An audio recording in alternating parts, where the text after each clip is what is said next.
Hello दोस्तों, इस lecture दे विच आपां 9th क्लास दे 5वें चैप्टर ते गल करांगे यूक्लिड दी जमायती दी जान पहचान। Introduction of Euclid geometry.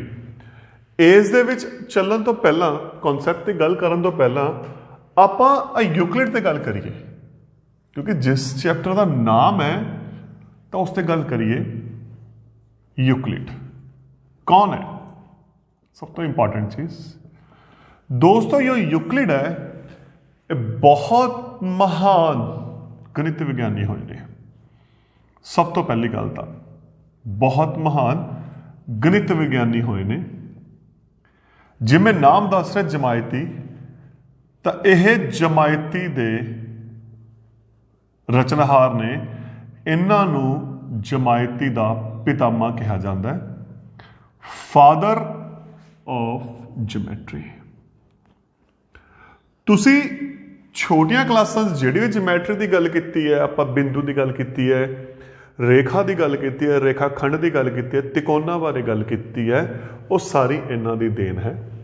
इन्हां ने की कीता सी? इन्हां दे तो क्योंकि पहली गल है किस देश दे सी, आपां उहदे भी गल करदे, यूनान देश दे।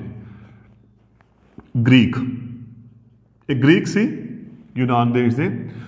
इन्हां तो पहला थेल्स ने जो बहुत महान मैथ विज्ञानी होए ने, उन्होंने भी काफ़ी स्टडी की मिस्र दे विच, होर विज्ञानियों ने की।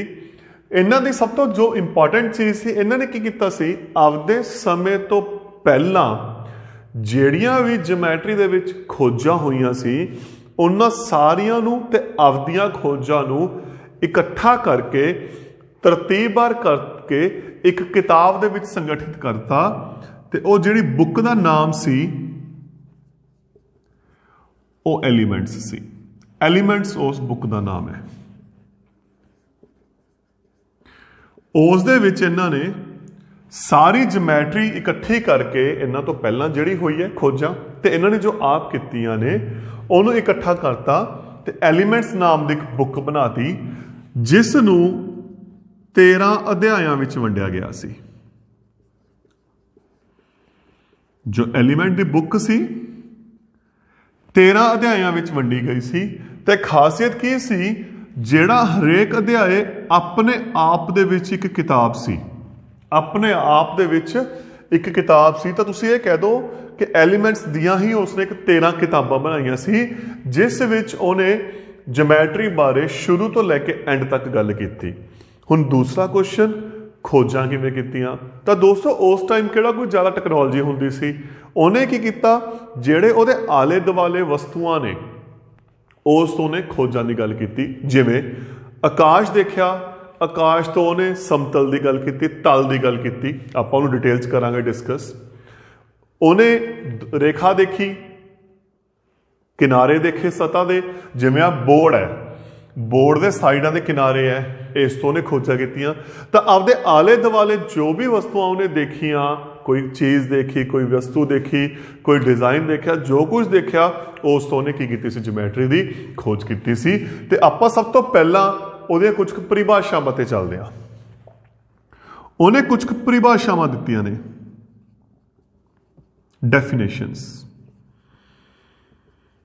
जिन्हों मैथ दे विच एज इट इज़ लिया गया है, जिसका मैथ में कोई सबूत नहीं, उन्होंने एज इट इज़ ही मन्निया गया है। तो आपां कुछ पहला परिभाषावां ते गल करते हैं कि की परिभाषावां सी।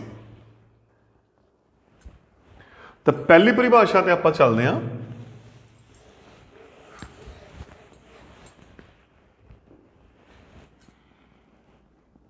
परिभाषावां, डेफिनेशंस। तो जिहड़ी उन्होंने पहली परिभाषा दी सी दोस्तों, वो बिंदु की दी सी, पॉइंट की। बिंदु की आपां 5वीं क्लास तो बिंदु बारे गल करते आ रहे हैं। तो उन्हें बिंदु की गल दी सी। तो उन्हें की कहा सी, बिंदु ओह शक्ल है या चित्र है जिस दा कोई भाग नहीं हुंदा। It has no part. बिंदु का कोई भाग नहीं। तो यह परिभाषा एज इट इज़ ही मन्निया गया है। फर्क की पै गया, उस टाइम उसने आ लिखिया सी, पर अज के टाइम च आपां लंबाई चौड़ाई उचाई तीन दिशावां के हिसाब नाल चलदे हां, क्योंकि उस टाइम दिशा बारे लंबाई चौड़ाई बारे नहीं पता सी। तो उन्हें लिखता बिंदु का कोई भाग नहीं हुंदा। इसदा मतलब की है, बिंदु अपने आप च इन्ना क छोटा है कि इनू आपां मिन नहीं सकते किसी पास्यों, ते ना इहदे हिस्से कर सकते भी, वो इन्ना क ज़्यादा सूक्ष्म है, छोटा है, स्मॉल है। पर अज के हिसाब नाल जे गल करिए, देखो अज आपां की परिभाषा ली है, बिंदु ओह शक्ल या चित्र है जिस दी ना लंबाई है, ना चौड़ाई है, अते ना ही उचाई है। तो जे ध्यान नाल दोहां दा मतलब समझा जाए, गल एक ही है। एक ही कहते हैं, यह भी यही कहा, ना तो इनू आपां लंबा मिन सकते हैं, ना चौड़ा देख सकते हैं, ना उच्चा। तो असल दे विच आपां इहदा माप नहीं लै सकते। तो उसने की कहा सी यूक्लिड ने, कहते बिंदु ओह है जिसका कोई भाग नहीं हुंदा। तो यह होगी उसकी पहली परिभाषा पॉइंट बारे। तो ये मैं नाल कोशिश कर रहा अज की परिभाषा भी लिख रहा ताकि थोनू क्लीयर हो जाए। दूसरी उन्हें गल लिखी सी रेखा ते, लाइन ते। नाम तुसी सारे ने लाइन का सुनिया होया है। लाइन की सी? रेखा चौड़ाई रहित लंबाई होंदी है। यह यूक्लिड ने परिभाषा दी सी कि रेखा की है, यदि चौड़ाई नहीं होंदी, सिर्फ ये लंबी होंदी है। ते आपां की गल करते हैं अज दे टाइम च, रेखा नू या रेखा ओह चित्र है जिस नू दोनों पासे वधाया जा सकता है, विच एक्सटेंड्स इन बोथ डायरैक्शन। हुण इत्थे की कहता, देखो उन्हें थोड़ा जिहा होर क्लीयर करता। वो की कहता भी ये चौड़ी नहीं, ये लंबी है सिर्फ, है ना। पर इत्थे आपां जो गल करते हैं, आपां की गल कीती नूं दोहां पासे वधाया गया है। तो प्रैक्टिकली देखा जाए दोहां ते जिहड़ा मतलब है सेम है। नंबर 3 जो आपां गल कीती है, एक रेखा दे सिरे बिंदु हुंदे हन, मतलब a line has and points. इत्थे किते ना किते आपां ये कह सकते, क्योंकि यूक्लिड तो बाद जो मॉडर्न मैथमेटिशियन आए, आधुनिक मैथ विज्ञानी आए, आपां उत्थे लाइन सैगमेंट ते गल कीती है, रेखाखंड ते गल कीती है जिहदे 2 बिंदु हुंदे हन। ते इन्हां ने की कहा सी, कहंदे एक रेखा दे सिरे ते 2 बिंदु हुंदे ने, 2 बिंदु। ये जिहड़ा कॉन्सैप्ट है अपना, ये उस टाइम दा है। अज के टाइम च आपां की कर रहे हैं, रेखा ते रेखाखंड 2 अलग अलग गल्लां कर रहे हैं। पर उस टाइम इस बारे कोई गल नहीं हुई सी, सीधी रेखा ते गल चलती सी। तां इह सी उसदी तीसरी परिभाषा। चौथी परिभाषा की कहती है, एक सीधी रेखा अजिही है, एक स्ट्रेट सीधी रेखा अजिही है जो खुद दे बिंदुआं ते निर्धारित हुंदी है या ते पद्धरे रूप नाल स्थित है। हुण इसदा की मतलब है, देखो ये कहंदे बिंदु ने, आपां बिंदु लिख ले पद्धरे रूप च फ्लैट, कहंदे रेखा उहदे उपर है।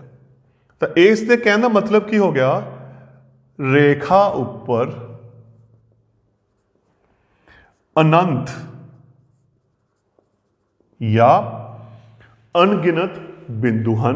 ਇਹਦਾ मतलब ये लाइन होगी। तो आपां इस चीज़ बारे डिटेल से तुसी 9वीं क्लास के तीसरे चैप्टर च भी इसकी गल की है, चौथे चैप्टर के भी कि एक रेखा ते अनंत बिंदु होंदे हैं। तो उन्होंने की कहा सी, कहंदे एक सीधी रेखा अजिही है जो खुद के बिंदुआं ते पद्धरे रूप नाल, पद्धरे मतलब बिल्कुल स्ट्रेट पासे दे नाल स्थित हुंदी है। तो चौथी जो परिभाषा उन्होंने दी सी, सरफेस की दी सी। चौथी सरफेस, सतह ते। जो अगली परिभाषा दी है, जो सतह होंदी है इस दी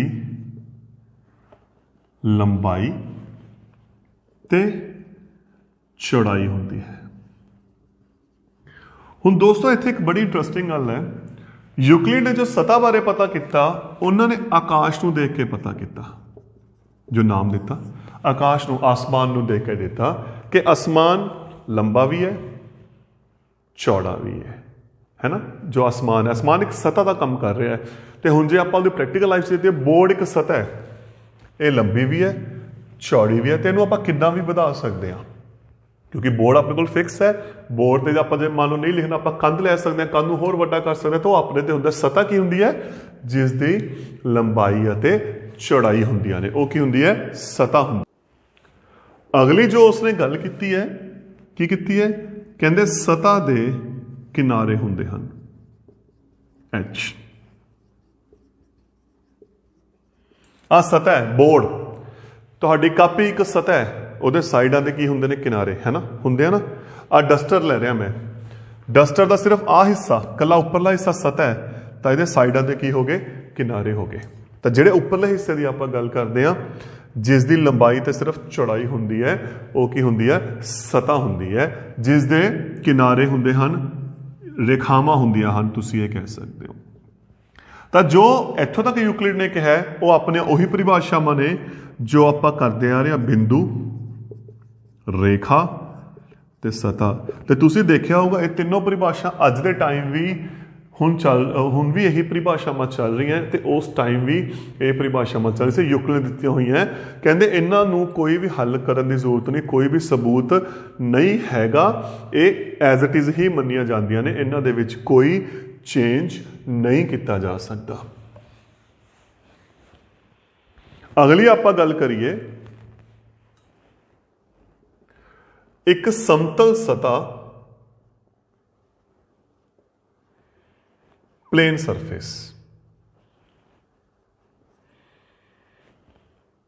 अजिही है एक प्लेन सरफेस किहड़ा हुंदा है, ਤੁਹਾਡੀ ਕਾਪੀ ਦਾ ਉੱਪਰਲਾ ਪਾਸਾ, ਤੁਹਾਡਾ ਜੋ ਬੈਂਚ ਹੈ ਉਹਦਾ ਉੱਪਰਲਾ ਪਾਸਾ, ਤੁਹਾਡੀ ਕਿਤਾਬ ਦਾ ਉੱਪਰਲਾ ਪਾਸਾ, ਜੋ ਤੁਹਾਡਾ ਬੋਰਡ ਹੈ ਉਹਦਾ ਬਿਲਕੁਲ ਪਲੇਨ ਹੁੰਦਾ ਹੈ, ਜੋ ਖੁਦ ਤੇ ਸਿੱਧੀਆਂ ਰੇਖਾਵਾਂ ਨਾਲ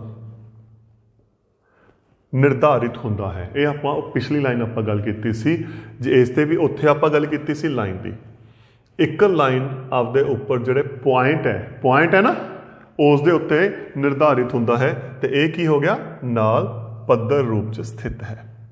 ਤਾਂ ਫਿਰ ਇਹਦਾ ਮਤਲਬ ਕੀ ਹੋ ਗਿਆ, ਜਿਵੇਂ ਉੱਥੇ ਪੁਆਇੰਟ ਸੀ ਦੋਸਤੋ, ਦੇਖੋ ਇੱਥੇ ਇੱਕ ਲਾਈਨ ਸਿੱਧੀ, ਫਿਰ ਦੂਜੀ, ਫਿਰ ਤੀਸਰੀ, ਫਿਰ ਚੌਥੀ, ਇੱਥੇ ਅਣਗਿਣਤ ਲਾਈਨਾਂ ਆਪਾਂ ਬਣਾ ਸਕਦੇ ਹਾਂ, ਤੇ ਅਣਗਿਣਤ ਲਾਈਨਾਂ ਬਣਾ ਕੇ ਆਪਣੇ ਕੋਲ ਕੀ ਬਣ ਜਾਣੀ ਹੈ, ਇੱਕ ਸਤਹ ਬਣ ਜਾਣੀ ਹੈ। ਦੇਖੋ ਕੀ ਫਰਕ ਪੈ ਗਿਆ, ਲਾਈਨ ਬਣੀ ਬਿੰਦੂਆਂ ਤੋਂ, ਅਣਗਿਣਤ ਬਿੰਦੂ ਲਏ ਲਾਈਨ ਬਣ ਗਈ, ਤੇ ਜਦੋਂ ਅਣਗਿਣਤ ਲਾਈਨਾਂ ਲਈਆਂ ਸਿੱਧੀਆਂ ਸਟ੍ਰੇਟ ਪੱਧਰ ਰੂਪ 'ਚ, ਉਹ ਕੀ ਬਣ ਗਈ ਸਤਹ ਬਣ ਗਈ। ਤਾਂ ਇਹ ਪਰਿਭਾਸ਼ਾਵਾਂ ਬਾਰੇ ਥੋੜੀ ਬਹੁਤ ਆਪਾਂ ਗੱਲ ਕੀਤੀ ਹੋਈ ਹੈ। ਇਸ ਤੋਂ ਬਿਨਾਂ ਆਪਾਂ ਕੁਝ ਹੋਰ ਪਰਿਭਾਸ਼ਾਵਾਂ ਲੈ ਕੇ ਚੱਲਦੇ ਹਾਂ ਜਿਓਮੈਟਰੀ ਨਾਲ ਸੰਬੰਧਿਤ।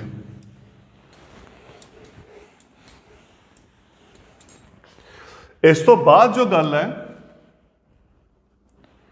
ਕਾਟਵੀਆਂ ਰੇਖਾਵਾਂ ਦੀ,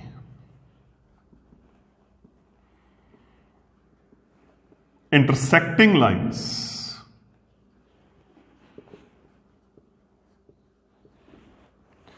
हुण इहदी सब तो वड्डी खासियत इस सतह ते ने, एक समतल सतह ते दो रेखावां आपस विच मिलदियां हन। जो हुण अपने कोले बोर्ड एक सतह है, दो रेखावां आपस मिलदियां ने या कटदियां ने, वो की हुंदियां ने काटवियां रेखावां, ते जिस बिंदु ते वो कटदियां ने उस नूं बोलदे ने काट बिंदु। ठीक। नंबर 3 सगामी रेखावां, नेक्स्ट सॉरी कॉनकरेंट लाइन्स। सगामी रेखावां की हुंदियां, ਸਮਤਲ ਤਲ ਤੇ ਜਾਂ ਸਤ੍ਹਾ ਤੇ ਤਿੰਨ ਜਾਂ ਵੱਧ ਰੇਖਾਵਾਂ ਇੱਕ ਬਿੰਦੂ ਤੇ ਕੱਟਣ ਜਾਂ ਮਿਲਣ। ਤਿੰਨ ਰੇਖਾਵਾਂ ਜਾਂ ਤਿੰਨ ਤੋਂ ਵੱਧ ਰੇਖਾਵਾਂ ਇੱਕ ਬਿੰਦੂ ਤੇ ਮਿਲਣ। ਦੇਖੋ ਤਿੰਨੋਂ ਰੇਖਾਵਾਂ ਇੱਕੋ ਬਿੰਦੂ ਤੇ ਮਿਲ ਰਿਹਾ, ਉਹਨਾਂ ਨੂੰ ਕੀ ਬੋਲਦੇ ਆ? ਸਗਾਮੀ ਰੇਖਾਵਾਂ। ਤੇ ਜਿਹੜਾ ਉਹ ਬਿੰਦੂ ਹੁੰਦਾ ਉਹ ਕੀ ਹੁੰਦਾ? ਸਗਾਮੀ ਬਿੰਦੂ। ਇੱਥੇ ਇੱਕ ਗੱਲ ਬਿਲਕੁਲ ਧਿਆਨ 'ਚ ਰੱਖਣੀ ਹੈ, ਜੋ ਆਪਣੀ ਮੇਨ ਗੱਲ ਹੈ। ਹੁਣ ਰੇਖਾਵਾਂ ਇਹ ਵੀ ਆਪਸ 'ਚ ਕੱਟ ਰਹੀਆਂ ਨੇ, ਪਰ ਇੱਥੇ ਤਿੰਨੋਂ ਰੇਖਾਵਾਂ ਇੱਕ ਬਿੰਦੂ ਤੇ ਨਹੀਂ ਕੱਟ ਰਹੀਆਂ। ਆਹ ਬਿੰਦੂ ਤੇ ਦੋ ਰੇਖਾਵਾਂ ਕੱਟ ਰਹੀਆਂ, ਆਹ ਬਿੰਦੂ ਦੋ ਰੇਖਾਵਾਂ ਨੇ, ਆਹ ਬਿੰਦੂ ਦੋ, ਤਾਂ ਇਹ ਸਗਾਮੀ ਰੇਖਾਵਾਂ ਨਹੀਂ। ਸਗਾਮੀ ਦੀ ਖਾਸੀਅਤ ਕੀ ਹੈ? ਤਿੰਨੋਂ ਜਾਂ ਤਿੰਨ ਤੋਂ ਵੱਧ ਰੇਖਾਵਾਂ ਇੱਕ ਬਿੰਦੂ ਵਿੱਚ ਦੀ ਨਿਕਲਣ, ਇੱਕੋ ਬਿੰਦੂ ਦੇ ਵਿੱਚੋਂ ਕ੍ਰਾਸ ਹੋਣ, ਉਹ ਹੁੰਦੀਆਂ ਨੇ ਸਗਾਮੀ ਰੇਖਾਵਾਂ। ਹੁਣ ਆਪਾਂ ਅੱਗੇ ਗੱਲ ਕਰਦੇ ਹਾਂ, ਇਹ ਤਾਂ ਸੀ ਰੇਖਾਵਾਂ ਤੇ। ਹੁਣ ਆਪਾਂ ਸਮਰੇਖੀ ਬਿੰਦੂ, ਕੋਲੀਨੀਅਰ ਪੁਆਇੰਟਸ, ਜਿਸ ਬਾਰੇ ਯੂਕਲਿਡ ਨੇ ਕਿਹਾ ਸਮਰੇਖੀ ਬਿੰਦੂ, ਕੋਲੀਨੀਅਰ ਪੁਆਇੰਟਸ। ਯੂਕਲਿਡ ਨੇ ਆਪਣੀ ਪਰਿਭਾਸ਼ਾ 'ਚ ਦੇਖੋ ਕੀ ਗੱਲ ਕੀਤੀ ਸੀ ਚੌਥੀ ਪਰਿਭਾਸ਼ਾ ਦੇ ਵਿੱਚ, ਕਿ ਬਿੰਦੂਆਂ ਨੂੰ ਸਿੱਧੇ ਪੱਧਰੇ ਰੂਪ 'ਚ ਲਗਾ ਕੇ ਇੱਕ ਰੇਖਾ ਨਿਰਧਾਰਿਤ ਹੁੰਦੀ ਹੈ। ਆਪਾਂ ਇਹ ਗੱਲ ਕੀਤੀ ਸੀ ਨਾ। ਤਾਂ ਇਹਦਾ ਮਤਲਬ ਦੇਖੋ ਇੱਕ ਪੁਆਇੰਟ ਇੱਥੇ ਇਹ ਵੀ ਬਣ ਗਿਆ, ਇੱਕ ਰੇਖਾ ਤੇ ਅਨੰਤ ਬਿੰਦੂ ਹੁੰਦੇ ਹਨ। ਨੰਬਰ 1 ਜੋ ਸਭ ਤੋਂ ਵੱਡਾ ਪੁਆਇੰਟ ਬਣ ਗਿਆ। ਨੰਬਰ 2 ਜੋ ਸਭ ਤੋਂ ਇੰਪੋਰਟੈਂਟ ਹੈ, ਦੋ ਬਿੰਦੂਆਂ ਵਿੱਚੋਂ, ਕਿਉਂਕਿ ਯੂਕਲਿਡ 'ਚ ਕੀ ਲਿਖਿਆ ਗਿਆ ਸੀ ਦੂਜੀ ਪਰਿਭਾਸ਼ਾ ਦੇ ਵਿੱਚ? ਕੀ ਲਿਖਿਆ ਗਿਆ ਸੀ? ਇੱਕ ਰੇਖਾ ਦੇ ਅੰਤ ਬਿੰਦੂ ਹੁੰਦੇ ਹਨ, ਹੈ ਨਾ। ਤਾਂ ਦੋ ਬਿੰਦੂਆਂ ਨੂੰ ਤੋਂ ਇੱਕ ਰੇਖਾ ਲੱਗਦੀ ਹੈ। ਇਹ ਬਹੁਤ ਇੰਪੋਰਟੈਂਟ ਚੀਜ਼ ਹੈ ਇੱਥੇ। ਅਗਰ ਮੈਂ ਦੋ ਬਿੰਦੂ ਲੈ ਲਏ ਤਾਂ ਇੱਥੇ ਦੇਖੋ ਇਹਨੂੰ ਆਪਾਂ ਬਿਲਕੁਲ ਸਿੱਧਾ ਪੱਧਰੇ ਰੂਪ 'ਚ, ਜੋ ਯੂਕਲਿਡ ਨੇ ਸ਼ਬਦ ਵਰਤਿਆ ਪੱਧਰੇ ਰੂਪ 'ਚ ਆਪਾਂ ਗੱਲ ਕਰਦੇ ਹਾਂ, ਪੱਧਰੇ ਰੂਪ 'ਚ ਮਿਲਾਇਆ ਗਿਆ। ਹੋ ਸਕਦਾ ਤੁਹਾਡੇ 'ਚੋਂ ਕੋਈ ਐਂ ਮਿਲਾ ਦੇ, ਕੋਈ ਐਂ ਮਿਲਾ ਦੇ, ਪਰ ਜੇ ਧਿਆਨ ਨਾਲ ਦੇਖਿਆ ਜਾਵੇ ਇਹ ਦੋਨੇ ਪੱਧਰੇ ਰੂਪ 'ਚ ਨਹੀਂ ਹੈਗੇ, ਇਹ ਦੋਨੇ ਹੈਗੇ ਨੇ ਵਕਰ ਰੂਪ। ਪੱਧਰੇ ਰੂਪ 'ਚ ਯੂਕਲਿਡ ਨੇ ਕੀ ਲਿਆ? ਬਿਲਕੁਲ ਸਟ੍ਰੇਟ, ਸਿੱਧਾ, ਬਿਲਕੁਲ ਸਿੱਧੇ ਰੂਪ 'ਚ, ਗੋਲਾਕਾਰ ਸ਼ੇਪ 'ਚ ਨਹੀਂ, ਚਾਪ ਸ਼ੇਪ ਦੇ ਵਿੱਚ ਨਹੀਂ ਹੋਣੇ, ਕਿਉਂਕਿ ਯੂਕਲਿਡ ਨੇ ਸਪੈਸ਼ਲ ਪੱਧਰੇ ਰੂਪ ਤੇ ਫੋਕਸ ਕੀਤਾ ਹੋਇਆ। ਤਾਂ ਪੱਧਰਾ ਰੂਪ ਜੋ ਆਪਾਂ ਗੱਲ ਕਰਦੇ ਹਾਂ ਅੱਜ ਦੇ ਟਾਈਮ ਦੇ ਵਿੱਚ, ਅੱਜ ਦੀਆਂ ਪਰਿਭਾਸ਼ਾਵਾਂ ਦੇ ਅਕੋਰਡਿੰਗ ਬਿਲਕੁਲ ਸਿੱਧਾ ਰੂਪ ਹੋਣਾ ਚਾਹੀਦਾ, ਸਿੱਧੇ ਰੇਖਾ ਦੇ ਰੂਪ 'ਚ ਹੋਣਾ ਚਾਹੀਦਾ। ਤਾਂ ਉਹਦੇ ਜੋ ਹਿਸਾਬ ਨਾਲ ਕੁਐਸਚਨ ਕੀ ਬਣਿਆ? ਦੋ ਬਿੰਦੂਆਂ ਤੋਂ ਇੱਕ ਰੇਖਾ ਲੰਘਦੀ ਹੈ। ਹੁਣ ਕੁਐਸਚਨ ਆ ਗਿਆ ਸਮਰੇਖੀ ਬਿੰਦੂ ਕਿਹੜੇ ਹੁੰਦੇ ਨੇ? ਤਾਂ ਸਮਰੇਖੀ ਬਿੰਦੂ ਹੁੰਦੇ ਨੇ ਤਿੰਨ ਜਾਂ ਤਿੰਨ ਤੋਂ ਵੱਧ ਬਿੰਦੂ ਇੱਕ ਰੇਖਾ ਤੇ ਸਥਿਤ ਹੋਣ। ਅਗਰ ਤਿੰਨ ਜਾਂ ਤਿੰਨ ਤੋਂ ਵੱਧ ਬਿੰਦੂ ਇੱਕ ਰੇਖਾ ਤੇ ਸਥਿਤ ਹੁੰਦੇ ਨੇ, ਕਿਉਂਕਿ ਇੱਥੇ ਆਪਾਂ ਅਨੰਤ ਬਿੰਦੂਆਂ ਦੀ ਗੱਲ ਕੀਤੀ ਹੈ, ਤਾਂ ਇਹ ਸਾਰੇ ਬਿੰਦੂ ਕੀ ਨੇ? ਸਮਰੇਖੀ। ਬਸ ਸ਼ਰਤ ਕੀ ਹੈ? ਘੱਟੋ ਘੱਟ ਉੱਥੇ ਤਿੰਨ ਬਿੰਦੂ ਹੋਣੇ ਚਾਹੀਦੇ ਨੇ, ਤਾਂ ਉਹਨਾਂ ਨੂੰ ਕੀ ਬੋਲਦੇ ਨੇ? ਸਮਰੇਖੀ। ਹੁਣ ਇਹਦੇ ਬਾਅਦ ਇੱਕ ਕੁਐਸਚਨ ਬੜਾ ਵਧੀਆ ਇੱਕ ਰਾਈਜ਼ ਹੁੰਦਾ ਹੈ, ਅਸਮਰੇਖੀ। ਅਸਮਰੇਖੀ, ਨੌਨ ਕੋਲੀਨੀਅਰ। ਹੁਣ ਨੌਨ ਕੋਲੀਨੀਅਰ ਬਿੰਦੂ ਫਿਰ ਕਿਹੜੇ ਹੋ ਗਏ? ਅਗਰ ਸਮਰੇਖੀ ਤਾਂ ਕੀ ਹੋ ਗਏ? ਤਿੰਨ ਜਾਂ ਤਿੰਨ ਤੋਂ ਵੱਧ ਬਿੰਦੂ ਇੱਕ ਰੇਖਾ ਤੇ ਸਥਿਤ ਨੇ, ਤਾਂ ਨੌਨ ਕੋਲੀਨੀਅਰ ਕਿਹੜੇ ਹੋ ਗਏ? ਤਿੰਨ ਜਾਂ ਵੱਧ ਬਿੰਦੂ ਇੱਕ ਰੇਖਾ ਤੇ ਸਥਿਤ ਨਾ ਹੋਣ, ਹੈ ਨਾ। ਇਹੀ ਹੋ ਗਏ। ਉਦਾਹਰਨ ਦੇ ਤੌਰ ਤੇ ਆ ਲਓ, ਕਿਉਂਕਿ ਰੇਖਾ ਦੇ ਲਈ ਦੋ ਬਿੰਦੂ ਚਾਹੀਦੇ ਨੇ, ਦੋ ਬਿੰਦੂ ਇੱਕ ਰੇਖਾ ਤੇ ਹੋਣਗੇ, ਤੀਜਾ ਨਹੀਂ ਹੈਗਾ। ਤੇ ਜੇ ਮੈਂ ਇਹਨੂੰ ਮਿਲਾਉਂਗਾ, ਇੱਕ ਰੇਖਾ ਨਹੀਂ ਬਣਦੀ, ਪਰ ਇਹ ਇੱਕ ਕਿਹੜੀ ਸ਼ੇਪ ਬਣਦੀ ਹੈ? ਤਿਕੋਣ ਦੀ, ਹੈ ਨਾ। ਤਿਕੋਣ ਦੀ ਬਣਦੀ ਹੈ ਨਾ। ਤਾਂ ਤਿਕੋਣ ਦੀ ਇਹ ਪਰਿਭਾਸ਼ਾ ਹੀ ਹੈ, ਅਸਮਰੇਖੀ ਬਿੰਦੂਆਂ ਤੋਂ ਬਣੀ ਬੰਦ ਸ਼ਕਲ। ਤਾਂ ਅਸਲ 'ਚ ਇੱਥੇ ਤਿਕੋਣ ਦੀ ਪਰਿਭਾਸ਼ਾ ਨਿਕਲਦੀ ਹੈ, ਇੱਕ ਕੀ ਨਿਕਲਦੀ ਹੈ? ਤਿੰਨ असमरेखी बिंदुआं तो ਨੂੰ ਮਿਲਾ ਕੇ ਬਣੀ ਬੰਦ ਸ਼ਕਲ ਜਾਂ ਚਿੱਤਰ ਉਹ ਕੀ ਹੁੰਦਾ ਹੈ? ਤਿਕੋਣ ਬਣਦੀ ਹੈ। ਤਾਂ ਸਮਰੇਖੀ ਕਿਹੜੇ ਹੋ ਗਏ? ਜਿਹੜੇ ਇੱਕੋ ਰੇਖਾ ਤੇ ਹੁੰਦੇ ਆ ਤਿੰਨ ਜਾਂ ਤਿੰਨ ਤੋਂ ਵੱਧ ਬਿੰਦੂ। ਅਸਮਰੇਖੀ ਕਿਹੜੇ ਹੋ ਗਏ? ਜਦੋਂ ਇੱਕੋ ਰੇਖਾ ਤੇ ਨਾ ਹੋਣ। ਤੇ ਅਸਮਰੇਖੀ ਤੋਂ ਕਿਹੜੀ ਸ਼ਕਲ ਬਣਦੀ ਹੈ? ਤਿਕੋਣ ਜਾਂ ਤ੍ਰਿਭੁਜ। ਤਾਂ ਇਹ ਹੋ ਗਈ ਸਮਰੇਖੀ ਦੇ ਨਾਲ ਸੰਬੰਧਿਤ ਗੱਲ। ਤੇ ਇਸ ਤੋਂ ਬਾਅਦ ਜੋ ਯੂਕਲਿਡ ਨੇ ਗੱਲ ਕੀਤੀ ਹੈ ਸਮਾਂਤਰ ਰੇਖਾਵਾਂ ਦੀ। ਆਪਾਂ ਸਮਾਂਤਰ ਰੇਖਾ ਤੇ ਪਰਿਭਾਸ਼ਾ ਕੀਤੀ ਹੋਈ ਹੈ ਸਮਾਂਤਰ ਰੇਖਾਵਾਂ, ਪੈਰਲਲ ਲਾਈਨਸ। ਆਪਾਂ ਕੀ ਪਰਿਭਾਸ਼ਾ ਕੀਤੀ ਹੈ ਨਾਰਮਲ ਭਾਸ਼ਾ ਦੇ ਵਿੱਚ? ਜੋ ਰੇਖਾਵਾਂ ਕਦੇ ਨਹੀਂ ਕੱਟਦੀਆਂ, ਅਗਰ ਆਪਾਂ ਸਿੰਪਲ ਗੱਲ ਕਹੀਏ, ਵਿਚ ਨੈਵਰ ਇੰਟਰਸੈਕਟ, ਹੈ ਨਾ। ਪਰ ਯੂਕਲਿਡ ਕੀ ਕਹਿੰਦਾ ਇੱਥੇ? ਯੂਕਲਿਡ ਕਹਿੰਦਾ ਜਦੋਂ ਰੇਖਾਵਾਂ ਨੂੰ ਇੱਕ ਰੇਖਾ ਕੱਟਦੀ ਹੈ ਤਾਂ ਜਿਹੜੇ ਅੰਦਰਲੇ ਕੋਣ ਹੈ, ਜੋ ਆਪਾਂ ਇਹਦੀ ਤੀਜੀ ਪ੍ਰੋਪਰਟੀ ਦੀ ਗੱਲ ਕੀਤੀ ਹੈ, ਆਪਾਂ 7ਵੀਂ 8ਵੀਂ ਕਲਾਸ ਤੋਂ ਸਮਾਂਤਰ ਰੇਖਾਵਾਂ ਬਾਰੇ ਗੱਲ ਕੀਤੀ ਹੈ, ਤਾਂ ਆਪਾਂ ਇੱਕ ਵਾਰ ਉਹਦੀ ਗੱਲ ਕਰਦੇ ਹਾਂ। ਕੀ ਗੱਲ ਕੀਤੀ ਹੈ? ਜਦੋਂ ਦੋ ਰੇਖਾਵਾਂ ਸਮਾਂਤਰ ਹੋਣ ਅਤੇ ਇੱਕ ਕਾਟਵੀਂ ਰੇਖਾ ਕੱਟਦੀ ਹੈ ਤਾਂ ਨੰਬਰ 1 ਪਹਿਲਾ ਪੁਆਇੰਟ ਆਪਾਂ ਕੀ ਕੀਤਾ ਹੋਇਆ? ਸੰਗਤ ਕੋਣ ਬਰਾਬਰ ਹੁੰਦੇ ਹਨ, ਨੰਬਰ 1। ਨੰਬਰ 2 ਇਕਾਂਤਰ ਕੋਣ ਬਰਾਬਰ ਹੁੰਦੇ ਹਨ। ਨੰਬਰ 3 ਕਾਟਵੀਂ ਰੇਖਾ ਦੇ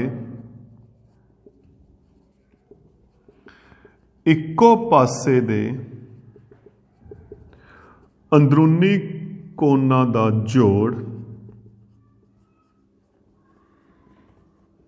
180 ਹੁੰਦਾ ਹੈ ਨਾ। ਆਪਾਂ ਤਿੰਨ ਅੱਗੇ ਸ਼ਰਤਾਂ ਉਹਦੀਆਂ ਕੀਤੀਆਂ ਹੋਈਆਂ, ਰਿਜ਼ਲਟ ਕੀਤੇ ਹੋਏ ਨੇ। ਤੇ ਯੂਕਲਿਡ ਨੇ ਤੀਜੇ ਰਿਜ਼ਲਟ ਨੂੰ ਲਿਆ। ਯੂਕਲਿਡ ਨੇ ਕੀ ਕਿਹਾ?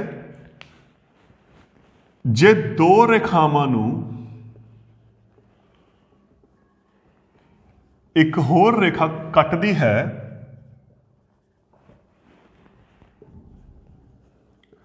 ਤਾਂ ਇੱਕੋ ਪਾਸੇ ਦੇ ਅੰਦਰਲੇ ਕੋਣਾਂ ਦਾ ਜੋੜ ਦੋ ਸਮਕੋਣਾਂ ਤੋਂ ਘੱਟ ਹੈ ਤਾਂ ਰੇਖਾਵਾਂ ਕੱਟਦੀਆਂ ਹਨ। ਨਹੀਂ ਕੱਟਦੀਆਂ। ਦੇਖੋ ਹੁਣ ਇਹਦਾ ਮਤਲਬ ਕੀ ਹੋ ਗਿਆ? ਅਗਰ ਆਪਾਂ ਦੇਖੀਏ ਦੋ ਰੇਖਾਵਾਂ ਨੂੰ ਇੱਕ ਰੇਖਾ ਕੱਟਦੀ ਹੈ। ਹੁਣ ਮੈਨੂੰ ਨਹੀਂ ਪਤਾ ਕਿਹੜੀਆਂ ਦੋ ਰੇਖਾਵਾਂ, ਆਪਾਂ ਇੱਕ ਵਾਰ ਜਰਨਲ ਡਰਾ ਕਰ ਰਹੇ ਹਾਂ, ਹੈ ਨਾ। ਇੱਕੋ ਪਾਸੇ ਦੇ ਅੰਦਰੂਨੀ ਕੋਣ ਆ ਗਏ, ਉਹਨਾਂ ਦਾ ਜੋੜ ਦੋ ਸਮਕੋਣ। ਦੋ ਸਮਕੋਣ ਦਾ ਮਤਲਬ ਕਿੰਨਾ ਹੋ ਗਿਆ? 2 × 90 180, ਹੈ ਨਾ। ਕਹਿੰਦੇ ਜੇ ਉਹਨਾਂ ਦਾ ਕੋ ਜੋੜ 180 ਤੋਂ ਘੱਟ ਹੈ ਤਾਂ ਕੱਟਣਗੀਆਂ। ਤਾਂ ਕਲੀਅਰ ਹੈ, ਕਿਉਂਕਿ ਜੇ ਉਹਦੇ ਜੋੜ 180 ਤੋਂ ਘੱਟ ਹੋ ਗਿਆ, 180 ਤੋਂ ਘੱਟ ਹੋ ਗਿਆ ਤਾਂ ਕੱਟਣਗੀਆਂ। ਕਿਉਂ? ਕਿਉਂਕਿ ਉੱਥੋਂ ਬਣ ਜੋ ਤਿਕੋਣ। ਆਪਾਂ ਨੂੰ ਪਤਾ ਹੈ ਇੱਥੋਂ ਜਿਹੜਾ ਰਿਜ਼ਲਟ ਯੂਕਲਿਡ ਨੇ ਕੀਤਾ, ਤਿਕੋਣ ਦੇ ਤਿੰਨੇ ਕੋਣਾਂ ਦਾ ਜਿਹੜਾ ਜੋੜ ਹੁੰਦਾ ਹੈ ਉਹ ਕੀ ਹੁੰਦਾ ਹੈ? 180 ਡਿਗਰੀ ਹੁੰਦਾ ਹੈ ਨਾ। ਇਹਨਾਂ ਦੋਹਾਂ ਦਾ ਜੋੜ 180 ਤੋਂ ਘੱਟ ਹੈ ਤਾਂ ਤੀਜਾ ਕੋਣ ਕੁਛ ਤਾਂ ਬਣਾਊਗਾ ਹੀ। ਇੱਕ ਡਿਗਰੀ ਘੱਟ ਹੈ, ਚਾਹੇ 2 ਡਿਗਰੀ ਘੱਟ ਹੈ, 3 ਡਿਗਰੀ ਘੱਟ ਹੈ, 4 ਡਿਗਰੀ ਘੱਟ ਹੈ, ਤਾਂ ਤਿੰਨਾਂ ਦਾ ਜੋੜ ਕਿੰਨਾ ਹੋਗਾ? 180। ਪਰ ਜੇ 180 ਹੋ ਗਿਆ, ਇਹ ਦੋਨੋਂ ਕੀ ਕਰਨਗੀਆਂ ਫਿਰ? ਕਦੇ ਨਹੀਂ ਕੱਟਦੀਆਂ। ਦੇਖੋ ਬਿਲਕੁਲ ਆ ਚੀਜ਼ ਆ ਰਹੀ ਹੈ, ਇਹਨੂੰ ਧਿਆਨ ਨਾਲ ਚੈੱਕ ਕਰਕੇ ਦੇਖੋ। ਸੇਮ ਕਨਸੈਪਟ ਹੈ। ਕਹਿੰਦੇ ਅਗਰ ਦੋਹਾਂ ਦਾ ਜੋੜ ਦੋ ਸਮਕੋਣਾਂ ਤੋਂ ਘੱਟ ਹੈ, ਕਿਉਂਕਿ ਅਗਰ ਮੈਂ ਪ੍ਰੈਕਟੀਕਲੀ ਗੱਲ ਕਰਾਂ ਇਸ ਟੌਪਿਕ ਦੀ, ਅਗਰ ਆਪਾਂ ਰਚਨਾ ਕਰੀਏ ਤਾਂ ਆਪਾਂ ਕੀ ਕਰਨਾ ਹੈ? ਦੇਖੋ ਇੱਥੇ ਦੋਹਾਂ ਤੇ ਕੀ ਕਰਾਂਗੇ? ਜਾਂ ਤਾਂ ਆਪਾਂ ਦੋਨੇ ਨਿਊਨ ਕੋਣ ਬਣਾਵਾਂਗੇ, ਕਿਉਂਕਿ ਸਮਕੋਣਾਂ ਤੋਂ ਘੱਟ ਚਾਹੀਦਾ ਹੈ। ਇਹ ਵੀ 90 ਤੋਂ ਘੱਟ ਚਾਹੀਦਾ, ਉਹਨੇ ਇਹ ਗੱਲ ਕਹੀ ਹੈ। ਇਹ ਨਹੀਂ ਕਿ ਇੱਕ अधिक, देखो दो समकोण तो घट का मतलब ਜਿਹੜਾ ਉਰੇ ਕੋਣ ਬਣੂਗਾ ਉਹ ਵੀ ਨਿਊਨ ਕੋਣ ਬਣੂਗਾ, ਇੱਥੇ ਕੋਣ ਬਣੂਗਾ ਉਹ ਵੀ ਕੀ ਬਣੂਗਾ ਨਿਊਨ ਕੋਣ। ਤੇ ਆਪਾਂ ਨੂੰ ਪਤਾ ਹੈ ਅਗਰ ਤਾਂ ਸਮਕੋਣ ਹੁੰਦਾ ਬਿਲਕੁਲ ਸਿੱਧਾ ਜਾਂਦਾ ਹੈ ਨਾ, ਪਰ ਨਿਊਨ ਕੋਣ ਕਿਵੇਂ ਜਾਊਗਾ, ਥੋੜਾ ਜਿਹਾ ਅੰਦਰਲੇ ਪਾਸੇ ਜਾਊਗਾ, ਜਾਊਗਾ ਨਾ, ਇਹ ਵੀ ਕਿੱਥੇ ਜਾਊਗਾ ਅੰਦਰਲੇ ਪਾਸੇ ਜਾਊਗਾ। ਤੇ ਜਦੋਂ ਉਹ ਅੰਦਰਲੇ ਪਾਸੇ ਚਲਾ ਗਿਆ ਅਸਲ ਦੇ ਵਿੱਚ ਇਹ ਕੀ ਬਣੂਗੀ ਤਿਕੋਣ ਬਣੂਗੀ। ਤਾਂ ਫਿਰ ਤਿਕੋਣ ਦੀ ਪ੍ਰੋਪਰਟੀ ਅੱਗੇ ਉਹ ਬਣ ਜੂਗੀ। ਤਾਂ ਦੇਖੋ ਯੂਕਲਿਡ ਨੇ ਕੀ ਕੀਤਾ ਸੀ, ਇੱਕ ਪ੍ਰੋਪਰਟੀ ਦੇ ਵਿੱਚ ਨਾਲੇ ਤਿਕੋਣ ਨੂੰ ਕਲੀਅਰ, ਅਗਰ ਆਪਾਂ ਇਨਡਾਇਰੈਕਟ ਵੇ 'ਚ ਦੇਖੀਏ ਤਿਕੋਣ ਦਾ ਜੋੜ ਵੀ 180 ਕਰ ਗਿਆ, ਨਾਲੇ 180 ਕੀ ਕੀਤਾ ਸੀ ਉਹਨੇ ਸਮਾਂਤਰ ਰੇਖਾਵਾਂ ਦੀ ਸ਼ਰਤ ਦੇਤੀ। ਤਾਂ ਇਹ ਸੀ ਯੂਕਲਿਡ ਦੀ ਦੇਣ ਜੋ ਆਪਾਂ ਪਰਿਭਾਸ਼ਾਵਾਂ ਤੇ ਗੱਲ ਕਰ ਰਹੇ ਹਾਂ। ਤਾਂ ਇਹ ਸੀ ਆਪਣਾ ਸਾਰਾ ਸਮਤਲ ਸਤ੍ਹਾ ਦੇ ਨਾਲ ਚਿੱਤਰਾਂ ਦੇ ਨਾਲ ਸੰਬੰਧਿਤ। ਹੁਣ ਆਪਾਂ ਗੱਲ ਕਰਦੇ ਹਾਂ ਠੋਸ ਦੇ ਨਾਲ ਸੰਬੰਧਿਤ। ਹੁਣ ਜੋ ਆਪਾਂ ਅਗਲੀ ਚਰਚਾ ਕਰਦੇ ਹਾਂ ਆਪਾਂ ਠੋਸ ਦੇ ਰਿਗਾਰਡਿੰਗ ਗੱਲ ਕਰਦੇ ਹਾਂ ਕਿ ਯੂਕਲਿਡ ਨੇ ਠੋਸ ਬਾਰੇ ਕੀ ਗੱਲਾਂ ਕੀਤੀਆਂ। ਸੋਲਿਡਸ, ਜੋ ਆਪਾਂ ਸੋਲਿਡਸ ਫਿਗਰ ਬੋਲਦੇ ਹਾਂ ਜਿਸ ਨੂੰ ਠੋਸ, ਸੋਲਿਡਸ। ਠੋਸ ਬਾਰੇ ਯੂਕਲਿਡ ਨੇ ਕੀ ਕਿਹਾ, ਠੋਸ ਕੀ ਹੁੰਦੇ ਆ, ਕਹਿੰਦੇ ਜਿਹੜਾ ਇਸ ਦਾ ਆਕਾਰ ਹੁੰਦਾ, ਸਭ ਤੋਂ ਪਹਿਲੀ ਗੱਲ ਆਕਾਰ ਹੁੰਦਾ ਹੈ, ਇਸ ਦਾ ਮਾਪ ਹੁੰਦਾ ਹੈ, ਨੰਬਰ 2। ਨੰਬਰ 3 ਇਸ ਦੀ ਸਥਿਤੀ ਹੁੰਦੀ ਹੈ, ਸਥਿਤੀ ਹੁੰਦੀ ਹੈ। ਤੇ ਸਭ ਤੋਂ ਵੱਡੀ ਗੱਲ ਕੀ ਕਿਹਾ ਉਸਨੇ, ਠੋਸ ਨੂੰ ਇੱਕ ਥਾਂ ਤੋਂ ਦੂਜੀ ਥਾਂ ਤੇ ਲਿਜਾਇਆ ਜਾ ਸਕਦਾ ਹੈ। ਤਾਂ ਦੇਖੋ ਅਸਲ 'ਚ ਕੀ ਬਣਿਆ, ਜੋ ਤੁਹਾਡੇ ਹੱਥ 'ਚ ਪੈਨ ਹੈ ਉਹ ਠੋਸ ਹੈ, ਡਸਟਰ ਹੈ ਮੇਰੇ ਹੱਥ 'ਚ ਇਹ ਠੋਸ ਹੈ, ਕਾਪੀ ਹੈ ਉਹ ਠੋਸ ਹੈ, ਬੈਗ ਹੈ ਉਹ ਠੋਸ ਹੈ, ਮੋਬਾਈਲ ਹੈ ਤੁਹਾਡੇ ਹੱਥ, ਤੁਸੀਂ ਜਿਸ ਲਈ ਮੇਰਾ ਵੀਡੀਓ ਦੇਖ ਰਹੇ ਹੋ ਉਹ ਠੋਸ ਹੈ।